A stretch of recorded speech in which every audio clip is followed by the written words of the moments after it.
What's going on, guys, and welcome back to WWE Network and Chill, where every single week I, Graham Jason Matthews, break down all the original content that I watch on the WWE Network.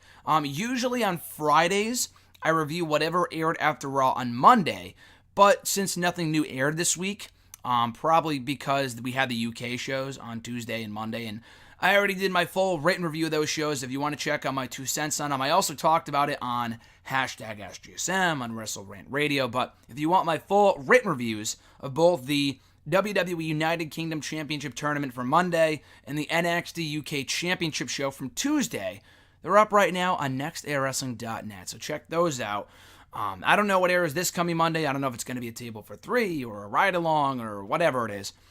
But nonetheless, bottom line being that I was looking for stuff to watch on the network, and usually if I'm short on time, I just watch an episode of Unfiltered, which is what I did this week. And Unfiltered was a great show, which, as I've said time and time again, should not have been canceled. Renee Young is so great in her role in WWE, and arguably, it can be argued that she should be doing more. The company should be having her do more because she is so great in whatever they put her in. Even commentary she was good at, but the interviewing, talk shows, being a panel host, whatever, she is so great at whatever they have her doing.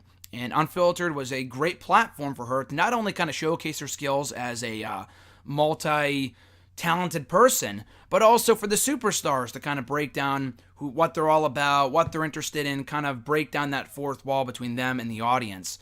On this episode, we had Enzo and Cass from November 30th, 2016. So I'm looking through all the episodes that are up, and she did a lot from 2015 to 2016.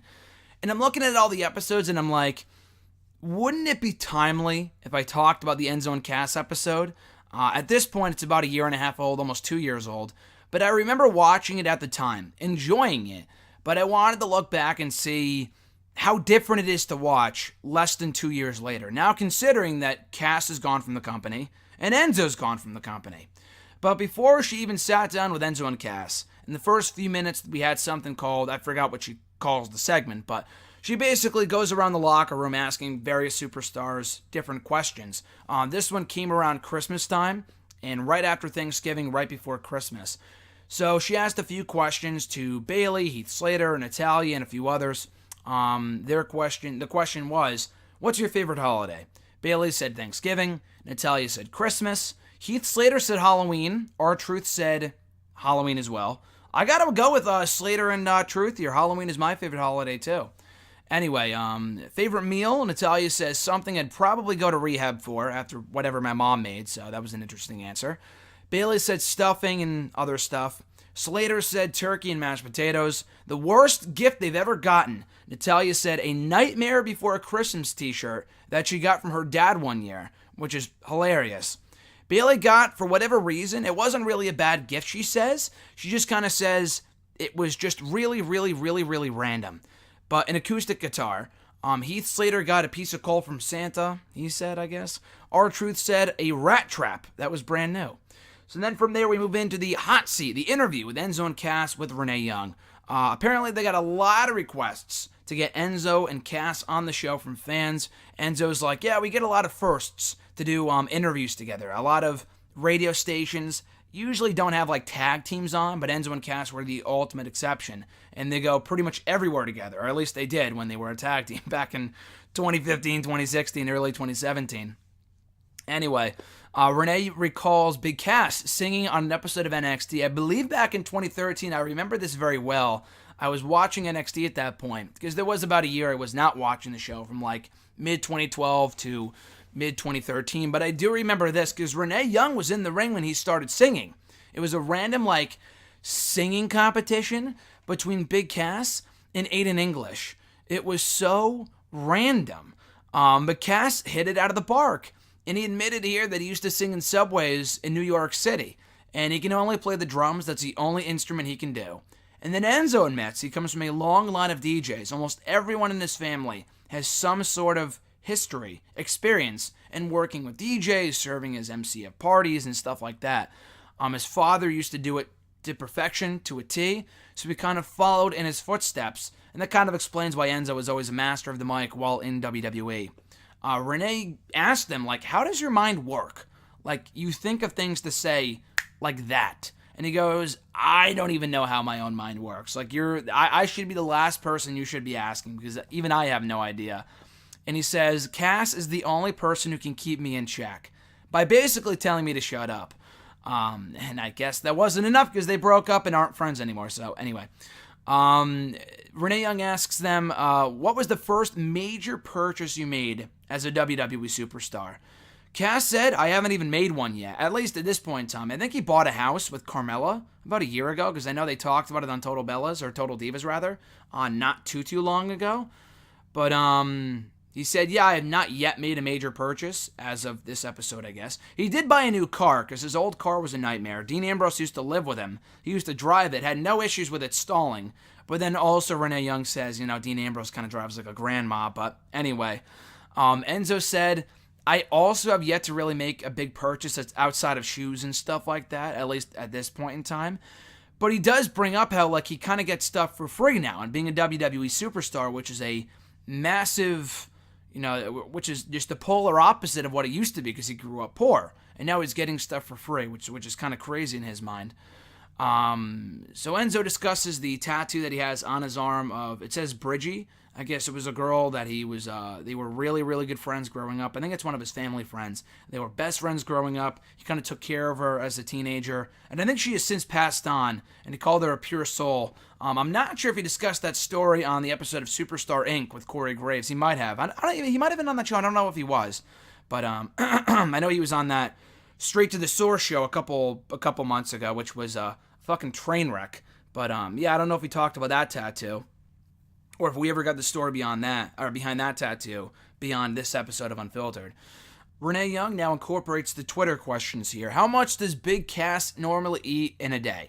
He said anywhere between 7,000 to 8,000 calories, which is fucking crazy. Enzo admits, I can't figure out how to diet, I just enjoy pizza. Another Twitter question, do you know any members of the Jersey Shore show? They don't. Enzo talks about how they're all gringos, how they are not actually from the Jersey Shore. Enzo said he went to some college in New Jersey there for about like a year or two, a semester or two. And it was the same school that I think Sammy, I don't know who that is, some girl on the show went to school there for a little while to play soccer. But beyond that, she might have been the only one who was actually from New Jersey on the show, which does not surprise me at all, because that show was fucking terrible. I hated the Jersey Shore. That show was a cancer for a long time when I was in high school, many, many years ago. Anyway, they have no plans to jump to SmackDown Live. Someone asked them, like, do you have any plans to go to SmackDown? And they didn't even answer. They talk about the dance. Do you have a name for the dance that you do? Like where Enzo kind of stays in one place but moves his feet? I don't know like the shuffle thing that he does. I guess it's called the Enzo now. I guess it's called the Enzo now after this episode. But the story behind that was that he saw his friend do that in a bar one day, and he's like, I'm going to steal that and do it on Monday on TV. And he did it, and it has stuck ever since. Let's see. The next question was from the Twitter universe. If you were a teacher, what would you teach? Big Cass, without hesitation, says statistics, and you can't teach that. No, I'm just kidding. But he does seriously say statistics, largely probably because he understands baseball statistics. Enzo and Renee, a lot like myself, have absolutely no idea how that works. But Big Cass does, and he has always enjoyed statistics, shockingly enough. They talked about meeting many, many years ago playing basketball, and then Big Cass, while he was in FCW, he saw like this list of names of people that were just hired to FCW. He saw Enzo's name, and he's like, how the hell did this guy get here? Like, how the hell did he get signed? And I guess he had rubbed some people the wrong way by the fact that he was signed, because Enzo had like no athletic ability whatsoever. But Big Cass was, he had his best interest in mind. He was kind of looking after Enzo Amore while in FCW. Big Cass, they do this game like, do you know your tag team partner as well as you think you do? What does Big Cass complain about? Enzo says sleep, and Big Cass himself says people's lack of urgency with people. Like when they're waiting in line at Starbucks, and there's a giant-ass line, and at the start of the line, people are just chatting away. No sense of urgency whatsoever. So they're not on the same page with that. The next one was, who swears more? And without hesitation, both of them say easily Enzo, but also Sami Zayn. Sami Zayn swears a lot, apparently, which is very surprising, but I would love to hear him swear. I'm sure he has on like a Ring of Honor or like and shoot interviews and shit, but I'm not sure how many shoot interviews he actually did before joining WWE as El Generico. But anyway, what is Enzo's pre-match routine? Big Cass says nothing, which is true. Enzo just says getting his hair ready. But beyond that, he does nothing. Not even a fucking push-up to get ready for his matches before he goes out, which does not surprise me in the slightest. What is one thing that Big Cass wears that annoys Enzo? Big Cass said $7 t-shirts, and Enzo says boots, because he wants him to switch to Jordans, which would look so beyond goofy. But they do get the last one right, though. Renee Young asks, what is, if you heard it, what is your song? Like, if you heard it, oh, that's our song, what would that song be? And they both say, in unison, the Italian Restaurant Song by Billy Joel. That's their song, apparently. I've never heard it, I don't think, but apparently that's their song. So anyway, that ends this episode of Unfiltered with Enzo and Cass. A very enjoyable episode. You can kind of tell that Big Cass was kind of fed up with Enzo by this point. But I mean, then again, I think he always was. Enzo's kind of a unique personality. They always got along together very, very well. But the heat on both guys behind the scenes was really what did them in WWE, which is unfortunate because they had a lot of untapped potential as a tag team. But whatever. As a unit, I always found them to be very, very entertaining. I always enjoyed the tag team of Enzo and Cass. It's sad to see that they're now both gone from the company less than 2 years after this was, filmed. But hopefully, they've learned their lesson. They can come back and be a better tag team, have one last run, because I always thought they had it in them to become tag team champions. Maybe not in the ring, but as characters, they were always incredibly entertaining. And, it's sad to see that less than 2 years after this was, aired on the network, they're both gone from the company. But as a unit, though, like I said, they were always great, and this was another and very enjoyable edition of Unfiltered, largely thanks to Renee Young, the host. So anyway, guys, thank you for checking out my latest edition of WWE Network and Chill right here on the channel. I will have my latest review of Total Bellas, which I think is airing this Sunday despite the holiday on Wednesday. I think they're still having a new episode on Sunday. So be sure to check that out. But anyway, folks, be sure to check me out on the Twitter machine and follow me there at WrestleRant on Facebook at facebook.com/GrahamDigestion.Matthews. Be sure to like this video, drop a comment, share the video, and subscribe to the channel for more daily content. Enjoy the rest of your weekend, guys. I'm Graham Giason Matthews, and I'll catch your ass down the road.